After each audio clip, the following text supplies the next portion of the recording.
പിന്നെ ചെയ്യുമ്പോൾ സാരി ഇങ്ങനെ ഇങ്ങനെ വെച്ച് ഇങ്ങനെ ഒറ്റ വലി ഇങ്ങോട്ട് വലിച്ചിട്ട് പറഞ്ഞു. ഞാൻ പറഞ്ഞു മതി,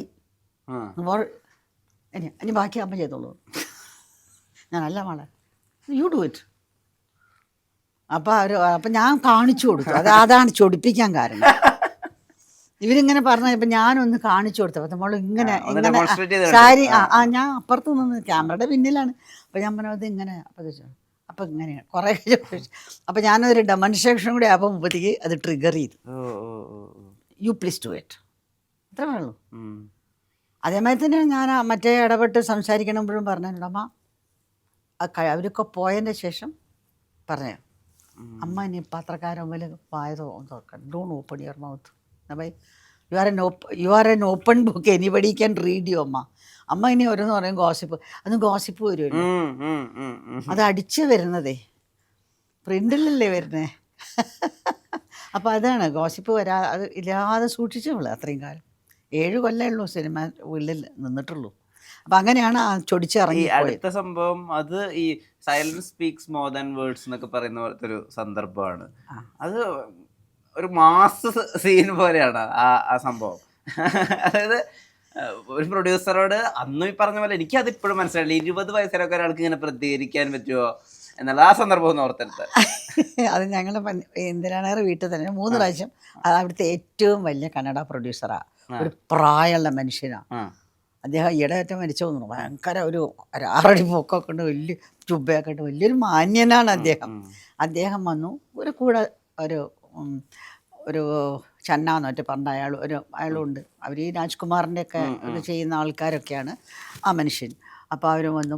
പിന്നെ പ്രൊഡക്ഷൻ എക്സിക്യൂട്ടീവ്, അങ്ങനെ 2-3 ആൾ, ഡയറക്ടർ, സ്ക്രിപ്റ്റ് പറയാനൊക്കെ ആയിട്ട് ഒരു പയ്യൻ, അങ്ങനെ 2-3 അങ്ങനെ 2-3 പ്രാവശ്യം അവൾ കോളേജ് പഠിക്കല്ലേ. അപ്പോൾ കോളേജിൽ പോകണം, അവിടെ എക്സാം ഉണ്ടാവും, ഇതൊക്കെ അതിൻ്റെ ഇടയിൽ നടക്കണം. പിന്നെ റാങ്ക് കിട്ടണം, പഠിക്കാൻ പിടിക്കുകയാണ്, അങ്ങനെ ഒരു ഇഷ്ടമാണ്. അതെ. അപ്പോൾ അത് പെട്ടെന്ന് കഴിയും, പഠിക്കൽ നല്ല മാർക്കൊക്കെ വാങ്ങും ഒക്കെ, അതൊന്നും എനിക്ക് കുഴപ്പമില്ല. അപ്പോൾ ഈ രാവിലെയൊക്കെ കോളേജിലേക്ക് പോകുന്ന സമയത്തായിരുന്നു ഇതിപ്പോൾ അവൾക്കൊരു പിന്നെ ഒരു മാരുതി കാർ വാങ്ങിയിട്ടുണ്ട്.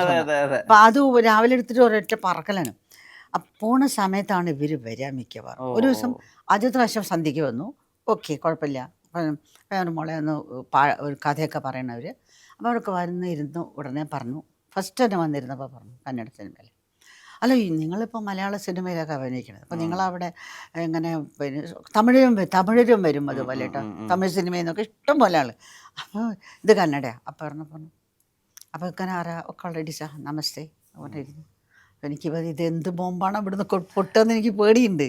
അപ്പോൾ ഞാൻ കേട്ടോളൂ തോന്നുന്നു. അപ്പോൾ കഥയൊക്കെ പറഞ്ഞു. അപ്പം പറഞ്ഞാൽ വൺ തിങ് അവരോട് പറയാം, ഐ ഹാവ് സം കണ്ടീഷൻസ്. കുറച്ച് കണ്ടീഷൻസ് ഉണ്ട് പറയാം. എന്നോട് ഒരുപാട് ഇൻറ്റിമേറ്റ് അഭിനയിക്കാൻ പറയാൻ ഞാൻ ചെയ്യില്ല. ഇൻറ്റിമേറ്റ് സീൻസ് ഞാൻ ചെയ്യില്ല, ഒരു പരിധി വരെ, അതിനപ്പുറം ഞാൻ ചെയ്യില്ല. പിന്നെ എനിക്ക് കുറച്ച് റിവീലിംഗ് ക്ലോത്ത്സ് ഞാൻ ഇടില്ല. അവരോ അതൊന്നും കുഴപ്പമില്ല അമ്മ, അതെന്താ അമ്മ നിങ്ങൾ പിന്നെ മലയാളത്തിൽ മുണ്ടും ബ്ലൗസൊക്കെ ഇട്ടിട്ട് അഭിനയിക്കണില്ലേ, അതും അങ്ങനെയും കൂടി അല്ല ഞങ്ങളുടെ ഡ്രസ്സ്, ഞങ്ങൾ അങ്ങനെയാണ് ഇങ്ങനെയാണെന്നൊക്കെ പറഞ്ഞു, സാരിയാണ്, അതാണ് ധാവണിയാണ് എന്നൊക്കെ പറഞ്ഞ് പേടി. പിന്നെ മോഡേൺ ഡ്രസ്സാണ്, മറ്റേ സൽവാരം അതും ഇതൊക്കെയാണ്. അതൊക്കെ കേട്ടു.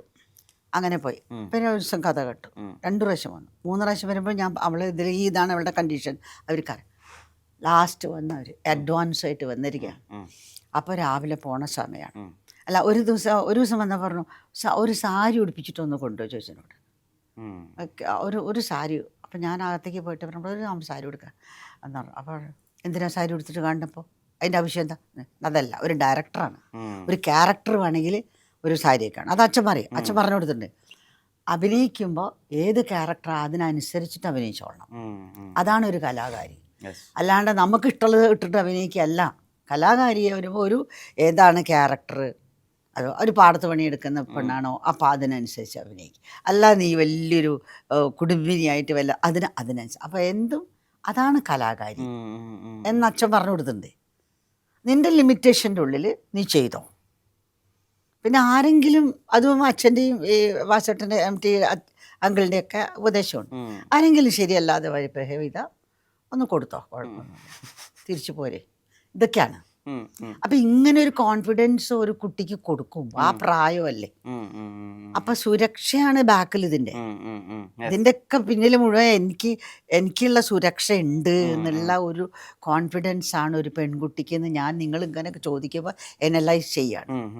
അപ്പൊ എൻ്റെ അടുത്ത് പറഞ്ഞു അവർ വന്ന് അവസാനം വരുവാ. അപ്പം ഞാൻ സാരി കുറേ സമാധാനിപ്പിച്ച് ഞാൻ എൻ്റെ ഒരു സാരിയൊക്കെ കൊടുത്തുള്ളൂ എന്നപ്പോൾ അവർ ഞെട്ടി. സാരി കൊടുത്തു മനുഷ്യ. അപ്പോൾ ഇങ്ങനെ ഓടി നടക്കുന്ന കുട്ടിയല്ലല്ലോ, സാരി കൊടുത്തപ്പോൾ ഒരു മെച്യൂരിറ്റി അദ്ദേഹത്തിന്.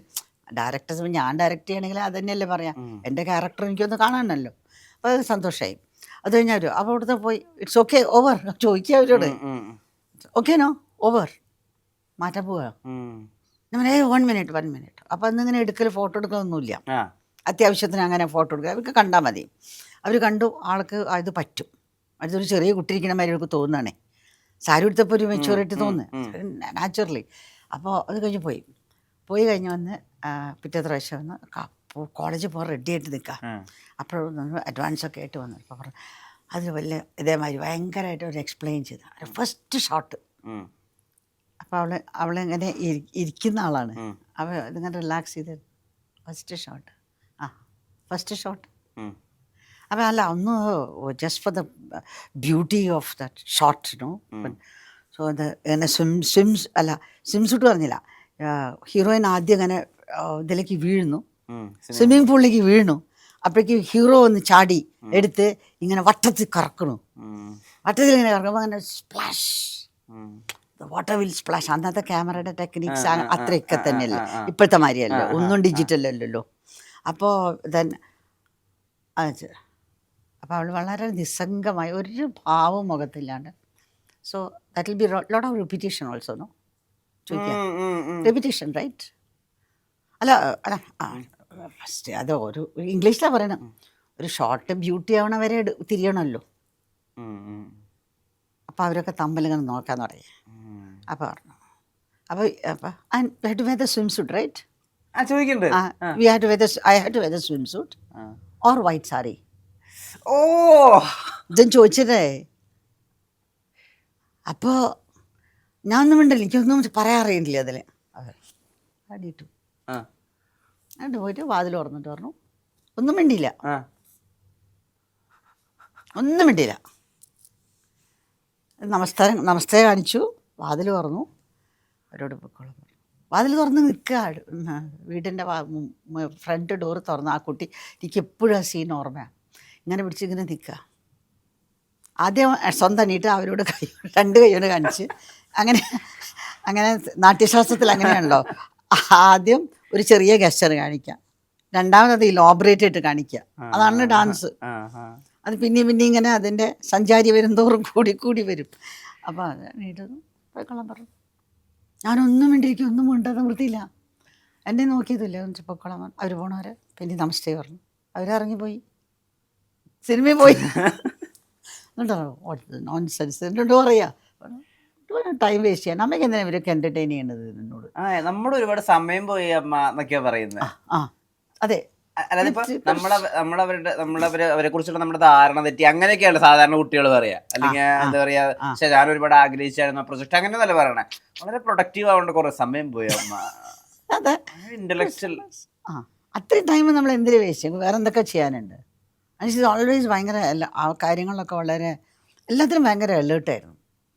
അവസാനം കൊടുക്കാൻ ഞാൻ തന്നെ നിർത്തിയല്ലോ. ഞാൻ പറഞ്ഞു, നീ എൻ്റെ അമ്മസ്ഥാനം വഹിച്ചു. I was very happy. അതുവരെ എൻ്റെ മകളായിട്ട് ഞാനൊരു ഡിവോഷനായിരുന്നു. ഞാൻ പറഞ്ഞൊരു മകളെക്കാളൊക്കെ എന്തൊക്കെയോ ആയിരുന്നു. ഞങ്ങൾ തമ്മിൽ അങ്ങനത്തെ ഒരു ബന്ധം അങ്ങനെയായിരുന്നു.